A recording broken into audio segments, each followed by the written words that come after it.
Howdy, guys. So, this is part 3. And the next section here of the Entered Apprentice Candidate's Guide, which is, like I've said, everything that we as Freemasons get to learn. Sorry for the background noise.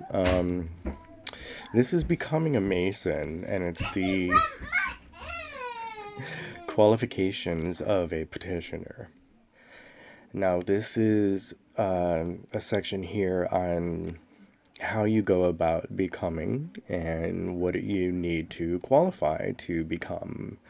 The qualifications to be a Freemason are clear and distinct. There are physical, moral, as well as spiritual qualifications in order to become a Freemason. In California, the petitioner must be a man of at least 18 years of age. He must be free of any previous felonies or felonious criminal convictions and be of good moral character. He cannot be a madman or a fool. Now let me flip the page here. Oh, great. Whoops. Give me a second. Flip back. Okay. He must believe in a supreme being and in the immortality of the soul. Now, by supreme being, we're not talking about Lucifer, we're not talking about Satan, we're not saying we are anti-Christian. You need to get that crap out of your head, okay? Everything I'm reading is, in fact, what we must go through and learn. The physical qualifications are necessary because the person must be free to make his own life decisions and be responsible for himself, his family, and his own actions and decisions. So really, it must be a sound body and mind kind of deal, you know? You can't be a lunatic. The moral qualifications are self-evident for the viability and reputation of any brotherhood and the lofty ideals of our society. These spiritual qualifications support the fundamental structure of Freemasonry and ensure that the teachings and obligations of Freemasonry are received and undertaken from a perspective of a man with proper reverence towards his Creator. By Creator, you must believe in God. You must believe in the highest of power. The supreme being is a nice way of saying God, the creator of the universe. Now, like I've said before, you can call it God. You can call it, Shiva, whatever you'd like, Now on to the secret ballot. After a man is properly applied for Masonic membership, submitted a petition with the proper fees, and his background has been thoroughly and impartially investigated. So you go through a background check with everything, family, friends, with your criminal history and so on, because we really want to know what kind of a person you really are. Where did I leave off? The lodge members vote by secret ballot to accept or reject him for membership. The secret ballot is another of Freemasonry's most ancient customs. You ever heard of a black ball? It is rather aptly said that when a petitioner is voted upon for Masonic membership, he undergoes the ordeal of a secret ballot, in quotes, okay? To be elected in a California Masonic Lodge, I almost said California again. A candidate must receive a 100% affirmative vote for each and every member present at the meeting.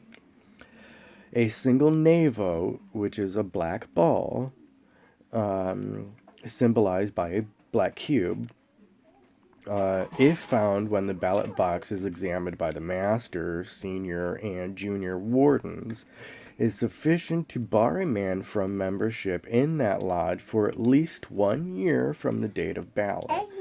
The term of blackballing comes directly from this ancient Masonic practice.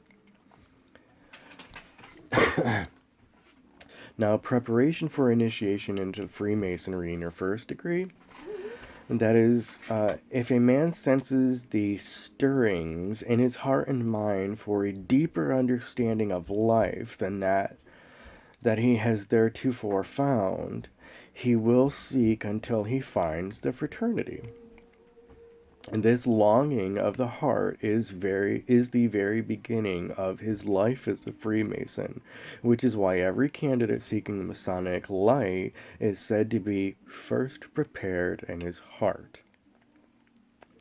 Second is within the body of a just and legally constituted lodge of free and accepted Masons.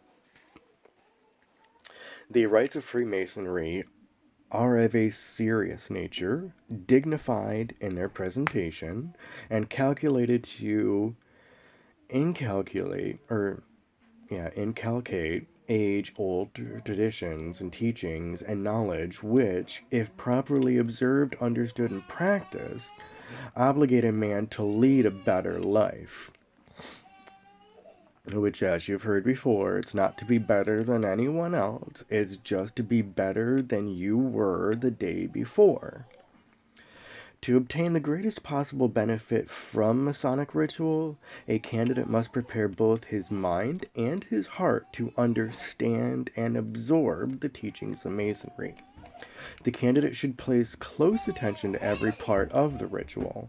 The forms of the various rituals will be new and unusual to the candidate, but such basic forms have always been part of the initiatic traditions of the ancient world.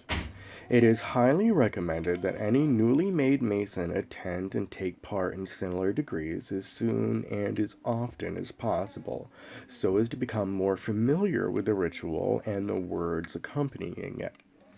So when you become an entered apprentice, which we're going through this one now, and I'm using entered apprentice as the example, you become an entered apprentice, and then you attend as many of the entered apprentice degrees as possible, so you see what was going on and what you weren't able to see, while you were going through it. But it helps you understand what you're learning and reading, and you really start to grasp, the whole concept of everything. Duly and truly prepared. Now, being duly and truly prepared refers to being divested of all mineral and metallic objects on or about your person and being properly dressed or clad, so as to emphasize our concern with a man's internal qualifications rather than his worldly wealth, honors, and positions in the society. By undergoing the rites of preparation, the candidate signifies the sincerity of his intentions. Being duly and truly prepared also refers to the state of a man's heart and soul as he seeks admission into our order, our craft, our brotherhood. Seek and ye shall find, ask and it shall be given unto you, knock and it shall be opened unto you, are not idle words in Freemasonry. Now I will say that being divested of all minerals and metals, neither naked nor clad, barefoot, and blah blah blah, right? I have in a previous video, again, let everyone know why I've painted my nails. Now, I was not able to have any jewelry on, no nail polish or anything, because it's considered minerals and metals and so on, so you need to be yourself, and that's the way it is. The hoodwink. The symbolism of the Masonic hoodwink is twofold. First, it emphasizes the veil of secrecy and silence surrounding the mysteries of Freemasonry. Second, it represents the darkness or ignorance of the uninitiated. It is removed at the appropriate time when the candidate is in proper state of mind and qualified by his obligation to receive Masonic light, or in other words, Masonic knowledge. The Masonic term hoodwink is of ancient usage and should not be confused with the modern word, which implies, and I'll turn the page, doing this all one-handed, an attempt to fool, defraud, cheat, or otherwise pull the wool over someone's eyes. Now, the cable tow. The cable tow is a rope such as would be used to tow or restrain a heavy load. It is also generally, I do have a hard time pronouncing some of my words because of my tongue ring and, I got dentures and all that crap, right? Sorry. Where did I leave off? It is also generally regarded as a symbol of the voluntary and complete acceptance of and pledged compliance with whatever Masonry may have in store for the candidate. The cable tow is also symbolic of a candidate's attachment to the outside world. The length of the cable tow is frequently referred to in the language of Freemasonry. There are many opinions of exactly how long a cable tow really was, and this mystery has yet to be resolved to everyone's satisfaction. One opinion suggests that a cable tow is deemed to be the distance one could travel on foot in 1 hour, which was assumed to be about 3 miles. In Masonry, the length of one's cable tow now represents any reasonable distance from which a Masonic summons must be answered, and that's health, family, and business permitting. Each Mason is bound to all other Masons by a tie, symbolized by the cable tow, as long and as strong as he himself determines his ability will permit. Now, I will say I have trust issues with people I really don't know, and even with a lot of issues with people I do know. I was in fact hoodwinked and all of that stuff, right? And that's having the blindfold over your head and your face, your eyes, you know what I mean? I, from moment go, have put my whole faith, trust, everything into their hands, not being able to see what was going on. I mean, these people could have taken advantage of that situation if they were, crappy people. They could have taken advantage of that by putting me, with a blindfold on and everything. And I mean, worst case scenarios, I could have been led out to a wall and here's a whole roll of people and how they used to do the whole, shoot you dead thing. That could have happened. I had no worries whatsoever. So when you're, going about becoming a Mason and going through your degrees, and there's 3 degrees within your Blue Lodge, it could have turned out bad, but I trusted them completely. And there was no questioning in my mind whether or not I could trust. There was nothing within me that says, okay, just go through this and see what happens, like I would be in fear or something. I knew from the moment I went into the lodge and met them, before I even became a Mason, no matter what they do, these are my brothers and I trust them. And I wasn't even made a Mason yet, okay? So and I did let them know, any other moment in life, you put a blindfold over me and you're like, come on, and I don't know who you are, I'm gonna freak out. So I'll read just a moment more and then we'll do another part. Okay, entering the lodge.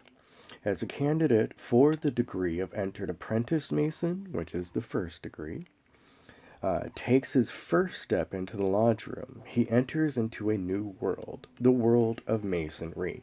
He leaves the darkness, destitution, and helplessness of the world for the light and warmth of a new existence.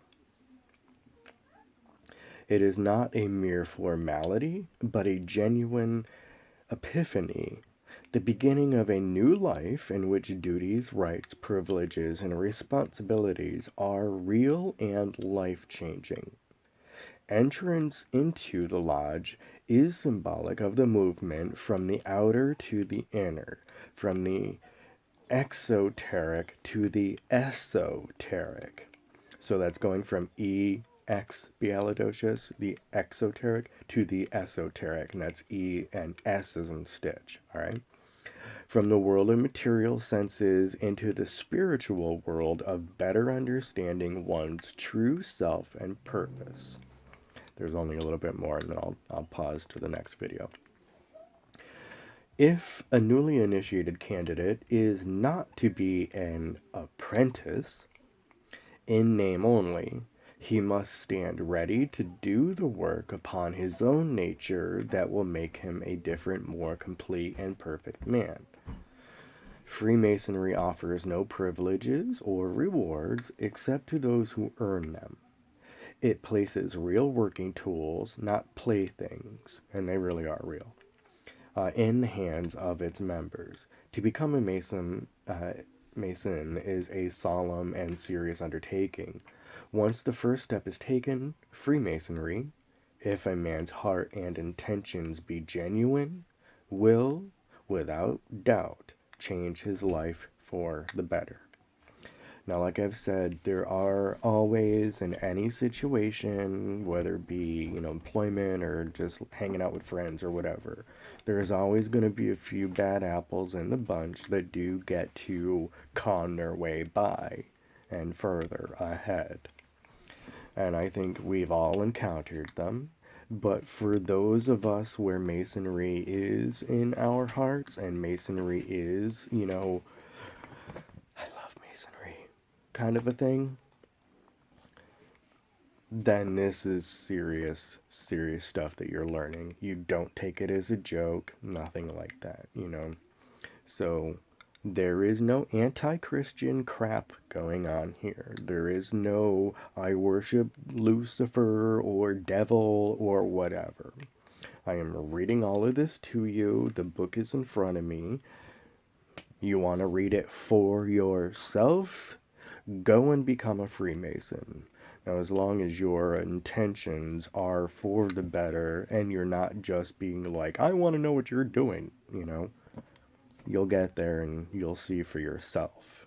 And by all means, please go about becoming a Freemason. If you're a decent person and you want a better life for yourself, you want to find your path to enlightenment and, inner peace and everything, by all means.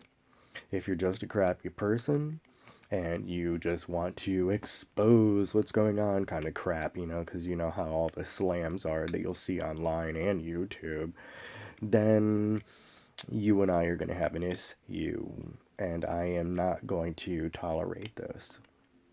Because Masonry is within my heart. It is something I take seriously, and if it's something that you do not, I don't want you anywhere near me. And I won't call you a brother, even though I may have to. And I say may have to because what if you get past and become and entered and so on to becoming master and all of that? I would have to call you a brother, but really, you're not my brother. You're not my family. To me, these are my family members. These are my brothers. I take this very seriously. This is in my heart, and I only consider the ones brothers that are actual Freemasons in their heart first and foremost. Now, I do know one in particular that has gone and passed on to, becoming a Mason and so on, and he's just a crappy person. But, hey, there's a few bad apples in every bunch. So I hope you are enjoying this so far. I hope you're having a wonderful day or evening, depending on what time of day or night you're watching this. Please feel free to subscribe, pass the videos all around, and, watch as much as you'd like. Like I've said, this series is dedicated to my brothers in Freemasonry because it's something I hold very near and dear to my heart. And, I love it. And I hope you enjoy learning all the things that all the naysayers really want to know. So, not only am I doing this series for my brothers to help dispel negativity towards Masonry from those that just want to slam, um, but I should say that it's also dedicated to all the people out there that just want to slam on Freemasonry.